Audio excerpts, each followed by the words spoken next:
Good morning everyone, welcome to newspaper decoded. आज हम 6 जुलाई का द हिंदू न्यूज़पेपर देख लेते हैं। तो जो फर्स्ट न्यूज़ है यहाँ पे बेसिकली जो नीरव मोदी के भाई हैं नेहल मोदी, वो यूनाइटेड स्टेट्स में अरेस्ट हुए हैं कल, जो कि मेन अक्यूज़ड हैं पीएनबी स्कैम में।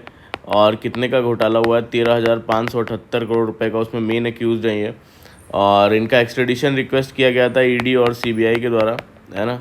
और इनके पास जो चार्जेस लगे हैं वो मनी लॉन्ड्रिंग के लगे under section 3 PMLA, prevention of money laundering act, और criminal and conspiracy and evidence destruction का केस भी लगा है। तो मेन एलिगेशन यही है कि नीरव मोदी के बिहाफ पे जो है ब्लैक मनी को लॉन्डर किया और शेल कंपनीज़ का जो है वो यूज़ करके पैसा बाहर भेजा। स्कैम डिटेक्ट होने के बाद $6 मिलियन के डायमंड्स और 150 बॉक्स पर्ल्स, 50 किलो सोना, है ना, ये सब दुबई से ले गए और रिकॉर्ड्स डिलीट करवाए, विटनेस को इंटिमिडेट किया, है ना। और तो ये सब बेसिकली एलिगेशंस लग रहे हैं। तो नेक्स्ट हियरिंग इनकी अभी है 17 जुलाई 2025 को, है ना। और इनका केस जो है कनेक्टेड है मेहुल चौकसी के केस के साथ भी। और करंट स्टेटस ये है कि नीरव मोदी जो है अभी यूके की जेल में है ना। और नेहल मोदी जो है वो अरेस्ट हो चुके हैं, उनका एक्स्ट्रेडिशन प्रोसीडिंग शुरू हो चुकी है। देख लेते हैं prevention of money laundering act क्या चीज़ है। तो मनी लॉन्ड्रिंग बेसिकली उसे बोलते हैं जब कोई इंडिविजुअल जो है इलीगली जो है वो कमाया हुआ जो कोई पैसा है उसको लीगल दिखाने के लिए कोई ट्रांजैक्शन या इन्वेस्टमेंट करता है या कंपनीज या प्रॉपर्टी जो है में लगाता है, तो इसे बेसिकली मनी लॉन्ड्रिंग बोलते हैं, है ना। और इसके लिए जो पनिशमेंट है वो 3 साल से 7 साल की है और ये 10 साल तक एक्सटेंड भी किया जा सकती है। और अगर जो प्रॉपर्टी है आपको वो ईडी अटैच भी कर सकता है ना, जो है, और फ्रीज़ कर सकता है अगर वो पैसा मनी लॉन्ड्रिंग के हैं तो प्रॉपर्टी एसेट को सीज़ कर सकता है।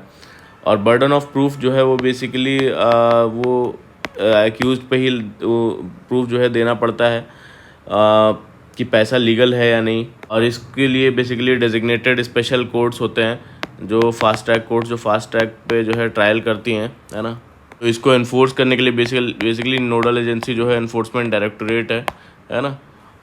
तो इसमें इन्वेस्टिगेशन के जो पावर्स हैं ईडी को बहुत ब्रॉड पावर दिए गए हैं, जिसके मिसयूज़ के केसेस भी सामने आए हैं। और सुप्रीम कोर्ट ने 2022 में ईडी की पावर को अपहोल्ड किया, लेकिन ट्रांसपेरेंसी और अकाउंटेबिलिटी पर डिबेट इस पे चलती रहती है। फिर जो नेक्स्ट न्यूज़ है यहाँ पे basically 3 Kerala districts on high alert over Nipah virus, 425 being screened. तो ये निपाह वायरस क्या चीज़ है? निपाह वायरस बेसिकली एक जूनोटिक डिजीज़ है, ठीक है। जूनोटिक डिजीज़ मतलब जो है जानवरों से इंसान में आती है ना, एनिमल्स टू ह्यूमन में आता है। और जो इसका फर्स्ट आउटब्रेक है वो 1998 में मलेशिया के निपाह विलेज में हुआ था, इसलिए इसका नाम जो है निपाह वायरस पड़ा। और ये बेसिकली जो है ट्रांसमिशन इसका फ्रूट बैट्स के थ्रू होता है, फ्रूट बैट्स, है ना, जिनको फ्लाइंग फॉक्सेस भी बोलते हैं। और कंटेमिनेटेड जो फ्रूट्स या जूस के थ्रू भी होता है, ठीक है। और पर्सन टू पर्सन कॉन्टैक्ट भी होता है, बॉडी फ्लूइड से जो है पर्सन टू पर्सन कॉन्टैक्ट भी होता है, या रेस्पिरेटरी ड्रॉपलेट से भी होता है। कभी कभी पिक्स भी इसके जो है कैरियर बन जाते हैं, है ना। तो इसमें वही सिम्टम्स वही सारे होते हैं, हाई फीवर आएगा, हेडेक होगी, वॉमिटिंग होगी, ब्रीदिंग डिफ़िकल्टी होगी, ड्राउजीनेस फील होगा, कन्फ्यूजन फील होगा, है ना। इवन ब्रेन स्वेलिंग या इंसेफेलिटिस, कोमा, इवन डेथ तक भी हो जाती है सीवियर केसेस में। तो अभी तक इसमें प्रॉब्लम ये है कि अभी तक कोई इसकी स्पेसिफिक कोई वैक्सीन नहीं है अभी तक, है ना। ट्रीटमेंट सिर्फ सपोर्टिव केयर के लिए है ना, और सिम्टम्स को क्योर करते हैं सिर्फ। फिर जो नेक्स्ट न्यूज़ है बेसिकली इंडिया और त्रिनिदाद और टोबाको जो है उसके बीच में 6 एग्रीमेंट साइन हुए हैं। अभी मोदी जी वहीं पे थे, है ना। नेक्स्ट उनका टूर अर्जेंटीना में होगा। तो त्रिनिदाद एंड टोबाको के साथ 6 एग्रीमेंट साइन हुए हैं, जिसमें फर्स्ट जो एग्रीमेंट है वो फाइनेंस एंड फार्मा सेक्टर का है, कॉपरेशन का, जिसमें इंडियन फार्मा और फाइनेंशियल कंपनीज कैरेबियन मार्केट में जो है एक्सपैंड करेंगी और कुछ ग्लोबल इनिशिएटिव्स ज्वाइन करेंगे, जैसे कि CDRI coalition for disaster resilience infrastructure, global biofuel alliance, है ना, ये इंडिया ज्वाइन करेगा। ट्रिनिदाद एंड टोबैगो ज्वाइन करेगा ये दोनों, है ना। और क्विक इम्पैक्ट प्रोजेक्ट जैसे इंडिया प्रोवाइड करेगा $50,000 के जो है प्रोजेक्ट्स तक ग्रांट फंडिंग, है ना, और मैक्सिमम 5 प्रोजेक्ट पर ईयर। और कुछ गिफ्ट भी दिए गए बाय इंडिया। 2000 लैपटॉप्स जो है स्टूडेंट्स को दिया गया ताकि वो जो है डिजिटल एजुकेशन को सपोर्ट कर पाए वहाँ पे। और $1 मिलियन की जो है वो मशीनरी दी गई है, एग्रो मशीनरी, है ना, जिसमें कि फोकस किया गया है बेसिकली जो है त्रिनिदाद का एक एग्रीकल्चर बॉडी है नामदेव को, उसको दिया गया है और फोकस किया गया है मिलेट कल्टीवेशन को, सीवीड, फर्टिलाइजेशन, नेचुरल फार्मिंग, इन सब को फोकस किया गया है। और नेक्स्ट विजिट जो है पीएम मोदी का बेसिकली अर्जेंटीना होगा और फोकस रहेगा स्ट्रैटेजिक पार्टनरशिप एंड कोऑपरेशन। ठीक है, जो नेक्स्ट न्यूज़ है बेसिकली यहाँ पे जो निपाह का आउटब्रेक केरला में बढ़ रहा है, तो Kerala to launch serological survey amid Nipah outbreak. तो सीरोलॉजिकल सर्वे क्या होता है? सीरोलॉजिकल सर्वे एक जो है मेडिकल टेस्ट बेस्ड स्टडी होती है जिसमें जो है ब्लड सैंपल लिया जाता है, उसको यूज़ करके जो है चेक किया जाता है कि किसी पर्सन में एंटीबॉडीज़ हैं या नहीं, और सैंपल में अगर जो है एंटीबॉडीज़ डिटेक्ट हो जाती हैं, है ना, तो अगर एंटीबॉडीज़ मिलती है तो इसका मतलब एक पर्सन जो है पहले इन्फेक्ट हुआ है ना। एंटीबॉडीज़ बॉडी तभी बनाती है जब कोई वायरस अगर बॉडी में एंटर कर गया, उसके अगेंस्ट एंटीबॉडीज़ बनाती हैं। अगर तो एंटीबॉडीज़ अगर मिल गई हैं तो पहले से इन्फेक्ट हुआ था पर्सन और उनके इम्यून सिस्टम ने वायरस के अगेंस्ट रिस्पॉन्स दिया है। तो पर्पज़ ये होता है सीरोलॉजिकल स्टडी का कि कितनी पॉपुलेशन जो है उनकी जो है अफेक्ट हुई है ना, और जिसमें सिम्टम्स नहीं थे वैसे केसेस को ट्रैक करना, इम्यूनिटी लेवल समझना पॉपुलेशन की, पब्लिक हेल्थ प्लानिंग में जो है वो यूज़ करते हैं इस डेटा को, वैक्सीन इफेक्टिवनेस को कैलकुलेट करते हैं। तो ये सब इंपॉर्टेंस होता है सीरोलॉजिकल स्टडी का। नेक्स्ट न्यूज़ है बेसिकली यहाँ पे वर्ल्ड प्लास्टिक सर्जरी डे के दिन जो है स्किन बैंक जो है लॉन्च किया गया है, फर्स्ट स्किन बैंक इन केरला। तो ये स्किन बैंक का पर्पस क्या है कि स्किन डोनेशन जो है के ज़रिए जो बर्न विक्टिम्स हैं और सीवियर स्किन कोई इंजरी हुई है उन पेशेंट्स का ट्रीटमेंट के लिए जो है यूज़ होगा ये, और जो भी स्टोर की हुई स्किन है वो यूज़ की जाएगी इमरजेंसी सर्जरी और प्लास्टिक रिकन्स्ट्रक्शन के लिए। ठीक है, और स्किन एक लाइफ सेविंग ऑर्गन बन सकता है in cases of major burns, है ना। फिर यहाँ पे जो नेक्स्ट न्यूज़ है, no link between covid exposure और vaccination and cardiovascular events study. हमने कई बार देखा है, कई सारे लोगों ने जो है इंस्टीट्यूशन ने जैसे ICMR ने, एम्स ने, सब ने एक स्टडी कंडक्ट की जिसमें कोई कोरिलेशन नहीं मिला कोविड-19 और जो सडन डेथ्स हो रही हैं लोगों की, इवन स्पेशली जो यूथ्स में, है ना। और तो बेसिकली अभी वही कर्नाटका ने एक एक्सपर्ट टीम बनाई थी, उसने भी जो है रिसर्च किया, तो उसमें भी कोई डायरेक्ट लिंक नहीं मिला जो इन्फेक्शन या वैक्सीनेशन के साथ प्री मैच्योर हार्ट डिजीज़ जो डेथ्स हो रही हैं उसका। ऑलमोस्ट 249 जो पेशेंट्स हैं, 251 पेशेंट्स में वैक्सीनेट किए गए और फिर भी कोई कोरिलेशन नहीं मिला। तो मेजर जो पेशेंट में कंट्रोवर्शियल रिस्क फैक्टर में मिले वो BP के, डायबिटीज़, कोलेस्ट्रॉल और स्मोकिंग के, है ना। और कुछ पेशेंट्स में कोई नॉन रिस्क फैक्टर भी नहीं था, तो सजेस्टिंग नॉवेल या अननोन मैकेनिज्म भी हो सकते हैं, है ना। जो नेक्स्ट न्यूज़ है यहाँ पे basically Jaishankar sets to visit China to take part in SCO meet. तो संघाई कोऑपरेशन ऑर्गेनाइजेशन की मीटिंग चल रही है ना। तो SCO के बारे में पहले जान लेते हैं कि संघाई कोऑपरेशन ऑर्गेनाइजेशन क्या है, कि 2001 में बना था, है ना। इसका हेडक्वार्टर कहाँ पे है? बीजिंग में है। और इसका एम बेसिकली ये क्यों बना था? ये बना था बेसिकली रीजनल जो सिक्योरिटी कोऑपरेशन के लिए और फाइट करने के लिए अगेंस्ट टेररिज्म, सेपरेटिज्म और एक्सट्रीमिज़म, जिसको 3 इविल्स भी बोलते हैं, है ना। और प्रमोट करने के लिए इकोनॉमिक और एनर्जी कोऑपरेशन, स्ट्रेंथन करने के लिए कल्चरल और and people to people ties, और इंश्योर करने के लिए स्टेबिलिटी जो है सेंट्रल एशिया में। ठीक है, तो ये सब इसका पर्पज़ है। तो काउंटर टेररिज्म के लिए क्या स्ट्रक्चर है? एक रीजनल एंटी टेररिस्ट स्ट्रक्चर है ताशकंद में, है ना। प्रेजेंटली अभी इसमें 9 कंट्रीज़ हैं, है ना। 9 कंट्रीज़ कौन कौन से हैं? चाइना, रशिया, इंडिया जो 2017 में ज्वाइन किया जिसने, पाकिस्तान ने भी 2017 में ज्वाइन किया, कज़ाकिस्तान, किर्गिस्तान, तजाकिस्तान, उज़्बेकिस्तान और ईरान लेटेस्ट मेंबर है जिसने ज्वाइन किया 2023 में, है ना। तो 9 मेंबर कंट्रीज़ हैं इसमें। ये सिग्निफिकेंस इसका क्या है कि फ़र्स्ट जो है ये चाइना विज़िट होगा फाइनेंस मिनिस्टर का after 2020 Ladakh military stand of, और जो गलवान वैली क्लैश हुआ था 2020 में, वो उसने भी काफ़ी टेंशन क्रिएट किया था इंडिया और चाइना के बीच में, है ना। और बात होगी बॉर्डर सिक्योरिटी को लेकर, रीजनल पीस और मल्टीलेटरल कोऑपरेशन को लेकर। फिर जो नेक्स्ट न्यूज़ है basically India is 4th most equal country says world bank report. तो वर्ल्ड बैंक की एक रिपोर्ट आई है ना, जिसमें इंडिया का गिनी इंडेक्स जो है वो कितना आया है? गिनी इंडेक्स जो है 25.5 आया है। तो गिनी इंडेक्स क्या होता है? गिनी इंडेक्स बेसिकली मेज़र करता है किसी भी कंट्री का इनकम या फिर कंजम्पशन जो इनइक्वालिटी है उसको मेज़र करता है। ठीक है, और इसमें अगर रेंज अगर आपकी ज़ीरो होती है तो इसका मतलब परफेक्ट इक्वालिटी है ना। और अगर आपकी जो है 100 आती है यानी एक्सट्रीम इनइक्वालिटी है, ठीक है। तो जितना कम स्कोर होगा उतना जो है इक्वल होगा कंट्री, है ना। कंजम्पशन इक्वालिटी होगी या इनकम इक्वालिटी होगी उतनी ही। इंडिया का जो रैंक स्कोर आया है वो 25.5 आया है ना। तो ये fourth most equal country world में है। और किनके साथ है लोवेस्ट गिनी इंडेक्स में? बेसिकली स्लोवाक रिपब्लिक, ठीक है, स्लोवेनिया, बेलारूस और इंडिया फोर्थ नंबर पर, ठीक है, 2, 3, 4, जिसकी वजह से India fourth most equal country बन गया है, इसमें बोलना है। और एक्सट्रीम पॉवर्टी की बात करके बोलते हैं ये कि 2011-12 में बेसिकली एक्सट्रीम पॉवर्टी 16.2% पे थी, वहीं 2022-23 में एक्सट्रीम पॉवर्टी 2.3% पे हो गई।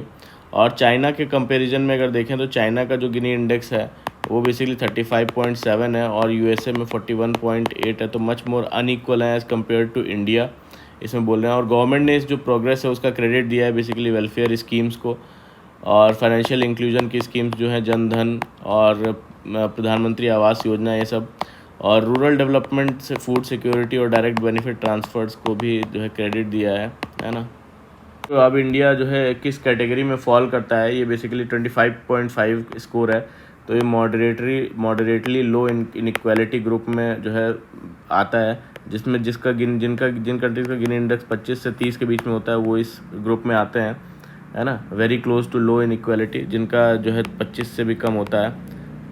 जो नेक्स्ट न्यूज़ है बेसिकली यहाँ पे disability pension to soldiers is a right, high court. तो मिनिस्ट्री ऑफ डिफेंस ने 300 जो है डिसेबिलिटी पेंशन अप्रूवल्स को चैलेंज किया था जो आर्म्ड फोर्स ट्राइब्यूनल ने दिया था। तो वही हाई कोर्ट ने बेसिकली बोला है कि डिसेबिलिटी जो पेंशन मिलती है सोल्जर्स को, that is a legal right, not a gesture of generosity. और आर्म्ड फोर्स ट्राइब्यूनल का डिसीज़न जो है वो अपहोल्ड किया जाए। और कोर्ट ने बेसिकली सोल्जर्स के सर्विस रिलेटेड डिसेबिलिटीज़ को लेजिटिमेट ग्राउंड माना फॉर कंपनसेशन, है ना। जो नेक्स्ट न्यूज़ है basically UK based arm consultant Bhandari declared fugitive economic offender.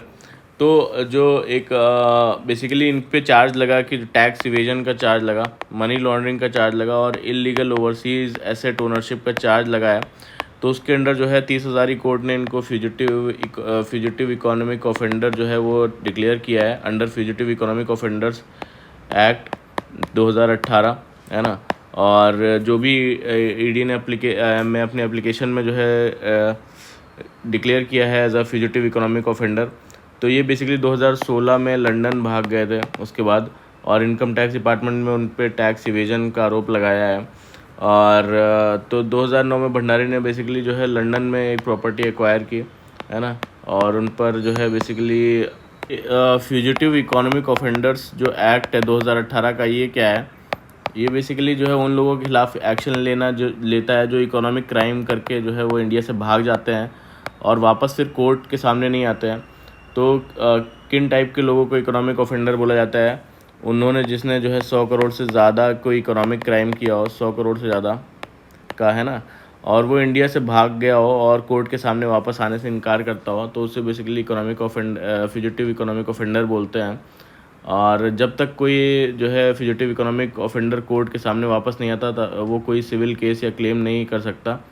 और ईडी स्पेशल कोर्ट में जो है एफईओ डिक्लेयर करने का एप्लीकेशन देता है। ये केसेस जो है वो पीएमएलए के जो है फास्ट ट्रैक कोर्ट्स हैं, स्पेशल कोर्ट्स, वो हैंडल करते हैं। और वेल नोन इसके एग्जांपल जो हैं वो बेसिकली विजय माल्या हो गए, नीरव मोदी हो गए, मेहुल चौकसी हो गए, संजय भंडारी हो गए रिसेंटली अभी, है ना। अब बेसिकली इसमें देखते हैं क्या होता है, एलिगेशंस लग रहे हैं। इस एक्ट की इसलिए ज़रूरत थी क्योंकि कोई बड़ा इकोनॉमिक ऑफेंडर है जो लोन डिफ़ॉल्ट करके या फिर टैक्स इवेड करके इंडिया से भाग जाता है और फिर रिकवरी और जो है प्रोसिक्यूशन में मुश्किल होती है ना। तो इसका मकसद यही बेसिकली अकाउंटेबिलिटी और डेटरेंस क्रिएट करना है ऐसे लोगों में, है ना। जो नेक्स्ट न्यूज़ है वो बेसिकली यहाँ पे Tamil Nadu CM to launch Ungaludan Stalin initiative on 15 July. तो तमिलनाडु के जो सीएम एमके स्टालिन, उनका एक स्कीम है, बेसिकली योजना है, जिसके तहत वो ग्रीवेंस रिड्रेसल करेंगे ग्रास रूट लेवल पे। और मोटिव यही है, और डिलीवर करेंगे जो गवर्नमेंट स्कीम्स हैं और services directly to people's neighbourhoods, है ना। और स्पेशल फोकस रहेगा जो अर्बन और रूरल एरिया के पॉपुलेशन है उन पे। तो नई न्यूज़ है वो basically supreme court introduces quota for OBCs SC and STs in direct staff recruitment. तो chief justice of India BR Gavai ji ने जो second Dalit chief justice of India हैं, है ना, उन्होंने बेसिकली रूल 4 जो है supreme court officers and servants rules 1961 में अमेंडमेंट किया है और पावर यूज़ किया आर्टिकल 146(2) ऑफ द कॉन्स्टिट्यूशन। तो किया क्या है, बेसिकली रिजर्वेशन एप्लीकेबल किया है स्टाफ रिक्रूटमेंट में, है ना, नॉन जुडिशियल पोस्ट के लिए, non judicial post staff recruitment के लिए किन किन जो है कास्ट के लिए, schedule caste, schedule tribe, OBCs, physically challenge जो पर्सनस हैं, एक्स सर्विसमैन्स हो गए और जो डिपेंडेंट्स हो गए फ्रीडम फाइटर के। तो इन सबको जो है बेसिकली स्टाफ वो एप्लीकेबल रहेंगे स्टाफ रिक्रूटमेंट में नॉन जुडिशियल पोस्ट के लिए, है ना। तो वही बोलते हैं कि जो है पहले सुप्रीम कोर्ट का स्टाफ रिक्रूटमेंट वो फॉलो नहीं कर रहा था अफर्मेटिव एक्शन जो ओबीसीज़ के लिए हैं, और ओबीसी रिजर्वेशन इंट्रोड्यूस किया गया था जो है इंदिरा सोहनी जजमेंट जो 1992 आया था उसके 33 साल बाद, जिसमें बोला गया था ओबीसीज़ को जो है 27% रिजर्वेशन दिया जाए इन सेंट्रल जॉब्स। तो अब जो है ये बेसिकली अलाइन करता है नेशनल स्टैंडर्ड्स के साथ जो रिजर्वेशन पॉलिसी जो अब अमेंड किए चीफ जस्टिस ऑफ इंडिया ने। तो सोशल इम्पैक्ट इसका यही होगा कि जो है मोर इंक्लूसिव सुप्रीम कोर्ट का जो एडमिनिस्ट्रेशन है that will be more inclusive और बूस्ट करेगा रिप्रेजेंटेशन जो मार्जिनलाइज्ड ग्रुप्स का है इन टॉप जुडिशियल इंस्टीट्यूशंस, और इन सिंक करेगा जो सुप्रीम कोर्ट की प्रैक्टिसेस हैं वो कॉन्स्टिट्यूशनल विजन ऑफ इक्वालिटी के साथ, है ना। जो नेक्स्ट न्यूज़ है बेसिकली यहाँ पे NIA arrest 2 alleged US donkeys route human traffickers after searches. तो NIA क्या है, बेसिकली नेशनल इन्वेस्टिगेशन एजेंसी है जो कि 2009 में बनाई गई थी आफ्टर 26/11 अटैक जो 26/11 का अटैक हुआ था, मुंबई टेरर अटैक। और इसके लिए फिर किस एक्ट के अंडर बनाया गया, नेशनल इन्वेस्टिगेशन एजेंसी एक्ट 2008 का है, और ये काम करता है basically ministry of home affairs के अंडर, है ना। और इसका मेन ऑब्जेक्टिव क्या होता है कि टेररिज्म और नेशनल जो सिक्योरिटी है उससे रिलेटेड क्राइम्स की इंडिपेंडेंट इन्वेस्टिगेशन करना। स्पेशल एजेंसी है हैंडल करने के लिए टेररिज्म, मिलिटेंसी और क्रॉस बॉर्डर जो भी क्राइम्स होते हैं, है ना। और मेजर एक्ट्स जिनके अंडर ये काम करता है वो unlawful activities prevention act 1967, arms act, explosives act, narcotics drugs and psychotropic substances act, anti hijacking operations, atomic energy act, इन सब के अंडर बेसिकली काम करता है। और इसका जो नोडल ऑफिस है, जोनल ऑफिस, वो दिल्ली में है ना, और कई सारे जोनल ऑफिस भी हैं, है ना। और इनके लिए स्पेशल NIA कोर्ट्स होते हैं फास्ट ट्रैक करने के लिए जो है केसेस जो भी इस मोड में प्रोसिक्यूट होते हैं ना। ये डोंकी रूट क्या है, बेसिकली जो इसमें डोंकी रूट की बात कर रहे हैं, ये तो डोंकी रूट ये बेसिकली जो है एक इलीगल जो है इमिग्रेशन नेटवर्क होता है ना, जिसमें लोगों को मल्टीपल कंट्रीज़ क्रॉस करके डेंजरस कंडीशंस में US पहुंचाया जाता है ना। इसमें काफ़ी ज़्यादा प्रॉब्लम क्या होती है, ह्यूमन राइट वायलेशंस होता है, एक्सप्लॉयटेशंस होता है उनका, और डिटेंशन रिस्क भी रहता है ना। और विक्टिम्स को दोबारा से डिपोर्ट कर दिया जाता है उनके कंट्री, है ना, और या फिर अब्यूज़ किया जाता है उनके जो है डिपोर्टेशन प्रोसेस में। तो वैसे ही कुछ ह्यूमन ट्रैफिकर्स जो डोंकी रूट के थ्रू लोगों को प्रॉमिस करते थे, वैसे ही जो है NIA ने अरेस्ट किया है 2 लोगों को जो कि पहले इलीगल जो है इमिग्रेशन, मतलब विक्टिम्स को प्रॉमिस किया जाता था कि वैलिड US वीज़ाज़ मिलेंगे, और एक बार मनी लेने के बाद वो इलीगली रूट किए जाते थे मल्टीपल कंट्रीज़ में, है ना। और जो लोग इसमें अरेस्ट हुए हैं उनके नाम दिए हुए हैं इसमें, है ना। वो सब इम्पोर्टेंट नहीं है हमारे लिए इम्पोर्टेंट है NIA के बारे में जानना, डंकी रूट क्या होता है वो जानना। जो नेक्स्ट न्यूज़ है बेसिकली हमारे जो यूनियन होम मिनिस्टर उन्होंने फाउंडेशन रखा जो इंडिया का पहला नेशनल कोऑपरेटिव यूनिवर्सिटी है। तो नेशनल जो कोऑपरेटिव यूनिवर्सिटी वो पहला कहाँ खुला है, आनंद गुजरात में, है ना, आनंद गुजरात। तो ये स्ट्रेंथन करेगा इंडिया का जो कोऑपरेटिव सेक्टर है उसको विद प्रोफेशनल जो ट्रेनिंग है प्लस वैल्यूज़, है ना। तो अब बेसिकली कोर्स इसमें क्या क्या ऑफ़र किया जाएगा, cooperative management, finance, law, accounting, rural development और मार्केटिंग। और फोकस एरिया रहेगा ट्रांसपेरेंसी, इनोवेशन और टेक्निकल स्किल्स, है ना, प्लस स्पिरिट जो सर्विस स्पिरिट है। तो अब इसका सिग्निफिकेंस क्या है, क्योंकि इंडिया का जो कोऑपरेटिव सेक्टर है वो काफ़ी ग्रो किया है है ना। लगभग 80,000 करोड़ एंटरप्राइसेस जो है 2 इतना 1,000 करोड़ रुपए का एंटरप्राइसेस ग्रो किया है, और इन्वॉल्व करता है 36 लाख जो वुमेंस हैं, एम्पावरिंग जो है रूरल और सेमी अर्बन इंडिया। और पहली बार ऐसा है कि डेडिकेटेड यूनिवर्सिटी बिल्ड की गई है trend man power cooperative institution में बनाने के लिए, है ना। कोऑपरेटिव बेसिकली होता क्या है, कोऑपरेटिव जो है एक ऐसी ऑर्गेनाइजेशन होती है जिसमें लोग मिलके वॉलंटरीली एक ग्रुप बनाते हैं, ठीक है, अपने म्यूचुअल बेनिफिट के लिए। जैसे कि बिजनेस हो गया, प्रोडक्शन हो गया, सर्विस हो गई, या कोई क्रेडिट हो गया, है ना।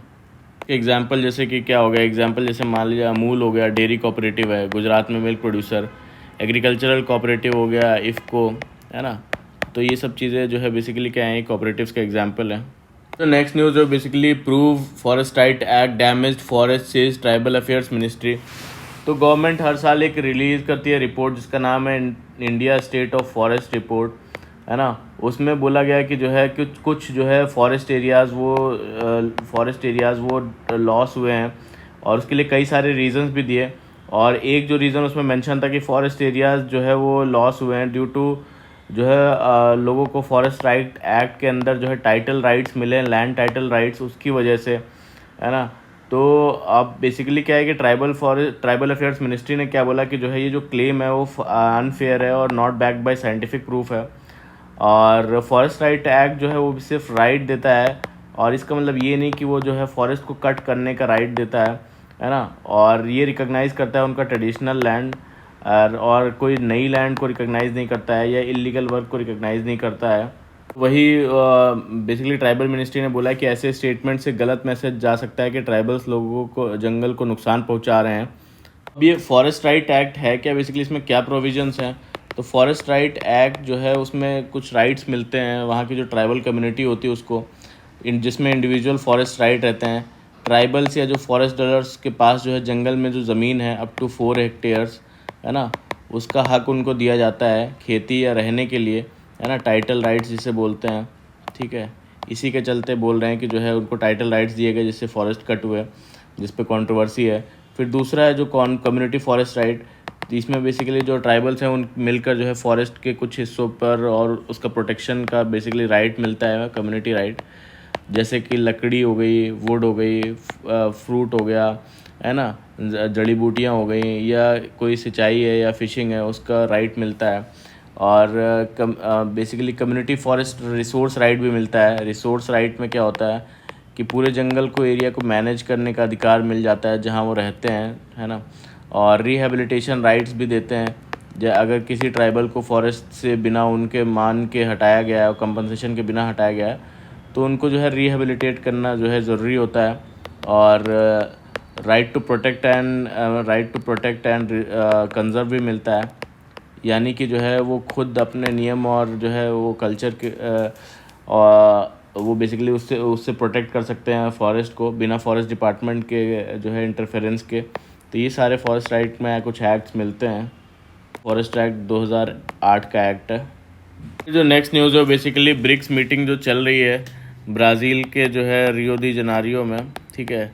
रियो दी जनेरियो में जो मीटिंग चल रही है ब्रिक्स की, उसके बारे में है कि जो है ब्रिक्स को एक्सपैंड किया गया था, तो इस बार ज्वाइन किया है इंडिया प्लस जो नए मेंबर्स हैं, जो इजिप्ट हो गए और इथोपिया हो गए, यूएई, ईरान एंड इंडोनेशिया, ठीक है। तो बाकी जो मेंबर कंट्रीज़ हैं वो तो हैं ही हैं, ब्राज़ील, रशिया, ये चाइना, इंडिया, साउथ अफ्रीका, है ना। इनके अलावा इन सब मेंबर्स ने भी ज्वाइन किया। तो वही फोकस एरिया बोलते हैं क्या रहने वाला है कि जॉइंट स्टेटमेंट दिया जाएगा ग्लोबल इश्यूज़ पे। टेररिज्म रहने वाला है, जो पहलगाम अटैक हुआ, ऑपरेशन सिंदूर हुआ उस पर, और यूनाइटेड नेशन सिक्योरिटी काउंसिल के रिफॉर्म्स, ये सब एजेंडा रहने वाला है। और की थीम्स में यही बताते हैं कि स्ट्रॉन्ग कंडेमनेशन इन जो टेररिज्म अटैक है उस पर कंडेम स्टेटमेंट आ सकता है। और क्लाइमेट और हेल्थ पे फोकस करने के लिए बोला गया है, क्लाइमेट फाइनेंस और आर्टिफिशियल इंटेलिजेंस रेगुलेशन कैसे किया जाए। जॉइंट एफर्ट जो है डिजीज़ लिंक टू जो है पॉवर्टी से लिंक जो डिजीज़ है उन पे जो है क्या काम करना है। और करेंसी की जो डिबेट चल रही कि नई जो है अल्टरनेटिव करेंसी ब्रिक्स लाने वाला है, तो उन्होंने बोला कि ऐसा कुछ भी नहीं है, कोई न्यू करेंसी की जो है वो ब्रिक्स करेंसी प्लान नहीं है। और local currency trade voluntary basis पे इनकरेज किया जाएगा। और तो ब्रिक्स के एक्सपेंशन के लिए बोलते हैं कि जो है कोई क्लैरिटी, जो सऊदी अरेबिया का मेंबरशिप होल्ड पे है तो उसमें कोई क्लैरिटी नहीं है कि सऊदी अरेबिया की मेंबरशिप का क्या होगा। और ब्राज़ील कह रहा है कि ब्रिक्स जो है वर्क करता है कंसेंसस पे, नॉट राइवलरी, है ना। और तो बेसिकली ब्रिक्स को ज्वाइन करने के लिए लगभग 30 से ज़्यादा नेशंस जो है वो इंटरेस्टेड हैं, है ना। ये ब्रिक्स ग्रुप बेसिकली 2009 में बना था, है ना। और ये 5 जो मेजर डेवलपिंग कंट्रीज़ हैं उन्होंने मिल के बनाया था। अब जो है ये सब कंट्रीज़ भी ज्वाइन हो गई हैं, है ना। तो इसका बेसिकली जो गोल है वो है कि डेवलपिंग कंट्रीज़ की आवाज़ को स्ट्रॉन्ग बनाना, ठीक है। और जो फाइनेंस और पॉलिटिकल मैटर हैं उसमें बैलेंस लाना और एक मल्टीपोलर वर्ल्ड को क्रिएट करना, ये बेसिकली इसका ये ऑब्जेक्टिव है। और जो क्या बोलते हैं फाइनेंशियल रिफॉर्म्स कैसे लाना, जैसे IMF और वर्ल्ड बैंक हो गई, इसमें जो वेस्टर्न कंट्रीज़ हैं उनका डोमिनेंस ज़्यादा है तो उसमें फेयर रिप्रेजेंटेशन की डिमांड करना, है ना। और जो ग्लोबल साउथ है उसको रिप्रेजेंट करना। तो और जो जैसे कि न्यू डेवलपमेंट बैंक हो गया और कंटिजेंसी रिजर्व अरेंजमेंट हो गया, ये सब ब्रिक्स के ही जो है इनिशिएटिव्स हैं। जो नेक्स्ट न्यूज़ है बेसिकली यहाँ पे एम्प्लॉयमेंट लिंक्ड इंसेंटिव स्कीम को यूनियन कैबिनेट ने बेसिकली अप्रूव किया और इसका इम्प्लीमेंटेशन पीरियड 1 अगस्त से लेकर 31 जुलाई 2027 तक होने वाला है, 25। और तो स्कीम का ऑब्जेक्टिव ये था कि बेसिकली जो मैन्युफैक्चरिंग सेक्टर में जो है 3.5 करोड़ जो है न्यू जॉब्स क्रिएट करना और यूथ के लिए जो है इंटर्नशिप, स्किलिंग और फर्स्ट टाइम एम्प्लॉयमेंट सपोर्ट देना। तो अब इसमें इसको जो लागू कौन कर रहा है, इसको बेसिकली EPFO जो हमारे एम्प्लॉयज़ प्रोविडेंट फंड ऑर्गेनाइजेशन है वो बेसिकली इसको लागू कर रही है। तो अब जो इसमें कौन कौन कवर होगा, बेसिकली जितने भी 1 लाख तक की जो है सैलरी वाले जो जॉब्स हैं वो कवर होंगे और 15,000 तक की जो है वो EPF वेज 2 इंस्टॉलमेंट में दी जाएगी, एक 6 महीने पे और एक दूसरी 12 महीने के बाद सर्विस के बाद। और इसमें 6 महीने तक बेसिकली काम करना ज़रूरी होगा मिनिमम। और कुछ तो बेसिकली एम्प्लॉयर्स के लिए दोनों के लिए बेनिफिट दिया जा रहा है जॉब्स क्रिएट करने के लिए। एम्प्लॉयर के लिए क्या बेनिफिट है और एम्प्लॉई के लिए क्या बेनिफिट है। जो एम्प्लॉयर है उसको जो है 3,000 रुपये तक जो है पर मंथ इंसेंटिव दिया जाएगा जितने भी जॉब्स क्रिएट करेगा। और जो भी मिनिमम जो है जो कम से कम 6 महीने काम करे उसके लिए। और मैन्युफैक्चरिंग सेक्टर में बेसिकली ये 3rd और 4th मंथ के लिए भी अवेलेबल होगा, 3rd और 4th ईयर के लिए भी अवेलेबल होगा। नॉर्मली जो है ये 2 साल के लिए है और मैन्युफैक्चरिंग में जो है वो 3rd और 4th ईयर में भी एक्सटेंड कर सकते हैं, है ना। और एम्प्लॉय के लिए 15,000 का जो बेनिफिट दे रहे हैं तक का EPF वेज 2 इंस्टॉलमेंट में दे रहे हैं, है ना। तो इंडस्ट्री के रिएक्शन भी काफ़ी अच्छे हैं कि जो है अच्छी इनिशिएटिव है खासकर मैन्युफैक्चरिंग सेक्टर के लिए, है ना। और मेजर कंसर्न्स यही हैं कि बोलते हैं कि जो है EPFO जो है वो उसकी जो रोल है उस पर सवाल उठा रहे हैं कि जो है ये सेविंग कस्टोडियन है ना कि जॉब क्रिएटर, है ना। और EPFO के पास गवर्नमेंट फंड नहीं है बेसिकली, है ना। गवर्नमेंट फंड नहीं तो रिइंबर्समेंट कैसे होगा, क्योंकि जो है इसको इम्प्लीमेंट कौन कर रहा है, EPFO ही इम्प्लीमेंट कर रहा है। और बेसिकली न्यू एजेंसी की जो है मांग की जा रही है जो स्पेसिफिकली स्कीम इम्प्लीमेंट करे। और तो न्यू एजेंसी की मांग की जा रही है ना, डिमांड। तो इकोनॉमी की स्लो ग्रोथ और वर्कर्स की परचेजिंग पावर बढ़ाने पर ध्यान नहीं है, ये बोलना है इस पे जो है EPFO पे। जो नेक्स्ट न्यूज़ है वो basically wise Maharashtra debating over Hindi. तो महाराष्ट्र गवर्नमेंट ने डिसाइड किया कि क्लास 1 to 5 जो है तक इंग्लिश और मराठी मीडियम जो है स्कूल में 3rd लैंग्वेज, इंग्लिश और मराठी मीडियम स्कूल से उसमें 3rd लैंग्वेज जो है वो कंपलसरी होगी, है ना। और हिंदी को 3rd लैंग्वेज बनाया गया उसके लिए। तो ये स्टेप नेशनल एजुकेशन पॉलिसी के अंडर लिया गया है। और लेकिन लोगों ने अपोज़ क्यों किया, एक्सपर्ट्स का कहना है कि जो छोटी क्लासेस हैं, क्लास जो 1 to 5 हैं, वो बेसिकली उसमें 3 लैंग्वेज पढ़ाना जो है बच्चों के लिए काफ़ी एक्स्ट्रा बर्डन डालने जैसा होगा। और बहुत लोगों ने इससे हिंदी थोपने का भी कोशिश कहा और रीजनल कल्चर और आइडेंटिटी के अगेंस्ट बताया। तो गवर्नमेंट ने खुद के लैंग्वेज कमेटी ने भी इस डिसीज़न को रिजेक्ट कर दिया। और गवर्नमेंट का नेक्स्ट स्टेप क्या था कि प्रोटेस्ट के बाद गवर्नमेंट ने रूल रिवाइज़ किया, अब हिंदी को कंपलसरी नहीं है ना। अब हिंदी को कंपलसरी नहीं है प्रोटेस्ट के बाद। स्टूडेंट्स किसी भी इंडियन लैंग्वेज को चूज़ कर सकते हैं एज अ 3rd लैंग्वेज, लेकिन 20 स्टूडेंट्स की डिमांड होना ज़रूरी है उस चीज़ के लिए, है ना। और लेकिन क्रिटिक्स कह रहे हैं कि ये तो बस बैकडोर से हिंदी इम्पोज करने वाली ट्रिक है। और पॉलिटिकल इम्पैक्ट क्या रहा कि जो है बेसिकली जो है इस रूलिंग में अलायंस में टेंशन क्रिएट हो गया है। और आगे क्या है ये बोलते हैं कि जो है गवर्नमेंट के अंडर एक कमेटी बनाई गई है जो 3 लैंग्वेज पॉलिसी को स्टडी करेगी, है ना। वहाँ पे क्या है कि जो है स्टूडेंट्स कोई भी इंडियन लैंग्वेज चूज़ कर सकते हैं as a third language apart from Hindi, लेकिन मिनिमम 20 स्टूडेंट्स के डिमांड होना ज़रूरी है उस लैंग्वेज के लिए, है ना। फिर जो नेक्स्ट न्यूज़ है बेसिकली यहाँ पे FPI foreign portfolio investors pulls out 2176 crore as markets and lower on trade uncertainty. तो 4 जुलाई को बेसिकली जो है फॉरेन पोर्टफोलियो इन्वेस्टर्स ने 2176 करोड़ रुपए इंडियन मार्केट से वो निकाल लिए वापस। और ये दूसरे दिन था जब कॉन्टीन्यूस नेट आउटफ्लो हुआ मार्केट से, है ना। और सिर्फ इक्विटी मार्केट से ही 2608 करोड़ रुपए निकाले गए। तो अब ये रीज़न्स बताते हैं इसके क्या क्या हो सकते हैं कि जो है US और इंडिया का जो ट्रेड डील है वो अनसर्टेनिटी में है, जिसकी डेडलाइन 9 जुलाई है ना। तो इससे बेसिकली इन्वेस्टर्स जो है कॉशियस हो गए हैं। और हायर जो वैल्यूएशन और ग्लोबल मिक्स्ड सिग्नल्स ने भी जो है इस प्रेशर को बनाया है ना। तो अब ये FPI होता क्या है, फॉरेन पोर्टफोलियो इन्वेस्टर बेसिकली। तो FPI वो इन्वेस्टर्स होते हैं जो किसी दूसरे देश के होते हैं, बेसिकली दूसरे कंट्रीज़ के होते हैं और इंडिया के शेयर मार्केट्स में, जैसे कि शेयर मार्केट में, बॉन्ड मार्केट में या म्यूचुअल फंड में पैसा लगाते हैं। लेकिन वो कंपनी के मालिक नहीं होते बल्कि, है ना, जो लोग लगाते हैं सिर्फ शेयर्स खरीदते हैं वो। और उनका मकसद होता है कि शॉर्ट टर्म जो है वो प्रॉफिट कमाना, है ना। और अगर मार्केट में रिस्क बढ़ता है या लॉस का डर होता है तो जल्दी से पैसे निकाल लेते हैं। तो अब ये डिफरेंस क्या होता है FDI और FPI के बीच में, FDI और FPI, है ना। तो अब ये बेसिकली जो FDI होता है ये किसी यहाँ पे कोई फैक्ट्री बनाना इंडिया में या कंपनी बनाना या बिज़नेस कोई खोलता है जिसमें वो खुद मालिक होता है तो FDI कहलाता है। FPI में सिर्फ जो है शेयर मार्केट, बॉन्ड मार्केट या जो है फाइनेंशियल मार्केट में जो है वो इन्वेस्ट करता है पैसे कमाने के लिए, प्रॉफिट कमाने के लिए। तो ये जो है बेसिकली क्या होता है, शॉर्ट टर्म होता है और ये लॉन्ग टर्म होता है। और कंपनीज में इनका कंट्रोल भी होता है, इनका कोई कंट्रोल नहीं हो सकता है। कंपनी में यह बेसिकली हिस्सा कंट्रोल ले सकते हैं लेकिन होता नहीं है। और तो बेसिकली यही है कि जो है अब ये जो FDI होता है यहाँ पे टेक्नोलॉजी भी लाता है ना, स्किल्स भी लाता है, जॉब्स क्रिएट करता है ना। और ये FPI इसको कभी कभी हॉट मनी भी बोलते हैं क्योंकि जब भी जैसे डर का माहौल है यहाँ पे, इंडिया और US की ट्रेड डील की अनसर्टेनिटी है, तो लोग वापस पैसा निकाल ले रहे हैं। FDI को निकालना इतना आसान नहीं है, तो ये डिफरेंस है दोनों के बीच में। जो नेक्स्ट न्यूज़ है बेसिकली यहाँ पे Hamas expresses readiness to start Gaza ceasefire talks immediately. तो अब पहले हमास क्या है, हमास बेसिकली एक पैलेस्टीनियन इस्लामिस्ट मिलिटेंट ग्रुप है जो कि गाज़ा स्ट्रिप में जो है ऑपरेट करता है ना। और ये बेसिकली जो है इसका ओरिजिन जो है वो पॉलिटिकल 2007 से गाज़ा स्ट्रिप में फुल कंट्रोल में है।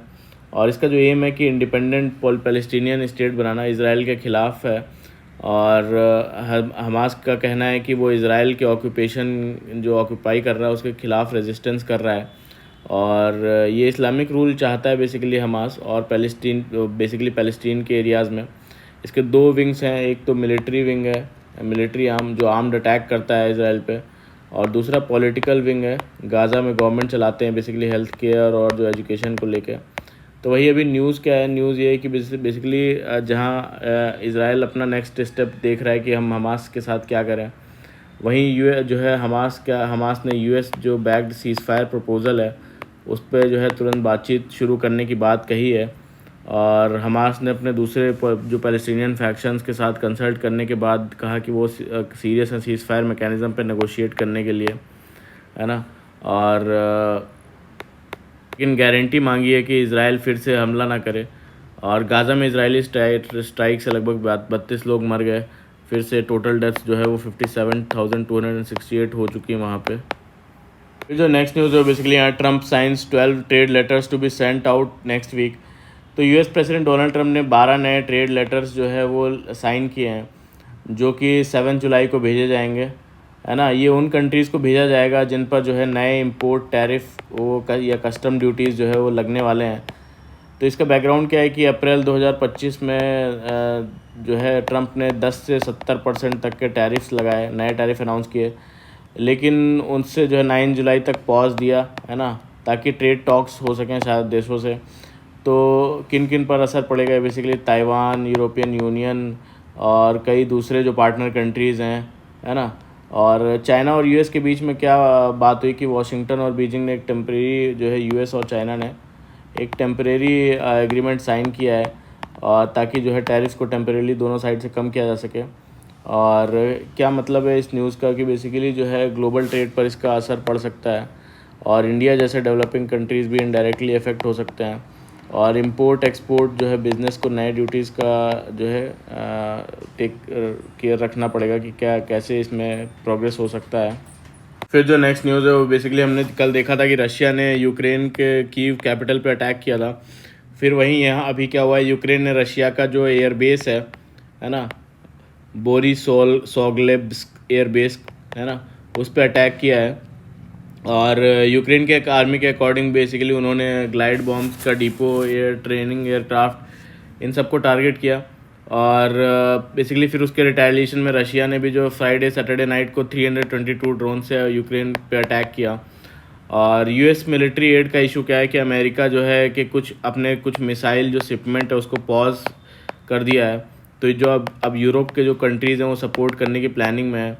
और यूक्रेन के प्रेसिडेंट ज़ेलेंस्की ने कहा कि डोमेस्टिक जो आर्म इंडस्ट्री है उसको स्केल अप किया जा रहा है, लेकिन टाइम लगेगा।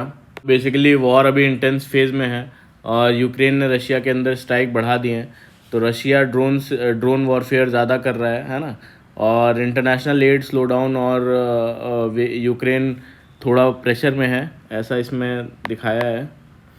तो ये था पूरा आज का हमारा संडे का द हिंदू का न्यूज़ डिस्कशन, जिसमें हमने सारी न्यूज़ को अच्छे से डिस्कस किया। और प्लीज़ अगर अच्छा लगा हो तो लाइक करिएगा हमारी वीडियो को, कमेंट करिएगा और सब्सक्राइब भी कर लीजिएगा।